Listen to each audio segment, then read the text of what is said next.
इन गर्मियों की छुट्टियों में डेटा साइंस, मशीन लर्निंग इन एआई सीखें, वो भी बिल्कुल मुफ्त में। कैसे? गूगल पे जाएँ, यहाँ पे लिखें codanix.com, हमारी वेबसाइट पे आ जाएँ। वेबसाइट पे आने के बाद यहाँ पे क्लिक करें। क्लिक करने के बाद रोड मैप पे क्लिक करें। रोड मैप ये कंप्लीट आपके सामने है, जो 150 प्लस आवर्स का कंटेंट है और आप गर्मियों की छुट्टियों में ये 33 लेक्चर्स सुनने के बाद ये सारी स्किल्स सीख जाएँगे। थोड़ा-सा नीचे आएँ, तो ये है फाउंडेशनल कोर्सेज़, प्रोग्रामिंग के, विजुअलाइज़ेशन के, डेटा साइंस के, एडवांस एआई के। आप किसी भी एक पे क्लिक करेंगे, वो आपको स्पेसिफिक सेक्शन पे ले जाएगा। हमारी वीडियो यहाँ पे क्लिक करके आप ओपन कर सकते हैं और इसके ऊपर अपनी सारी की सारी जो लेक्चर्स हैं, उन्हें सुन सकते हैं। थोड़ा-सा नीचे जाएँगे तो अगला लेक्चर आ जाएगा।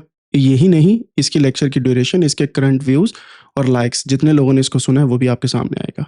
ये सब कुछ फ्री में अवेलेबल है। अभी codanix.com पे जाएँ और हमारी ये वाली सीरीज़ को ज़रूर देखें, जो टोटली मुफ्त में अवेलेबल है। फॉलो करना ना भूलिएगा। See you in the next one.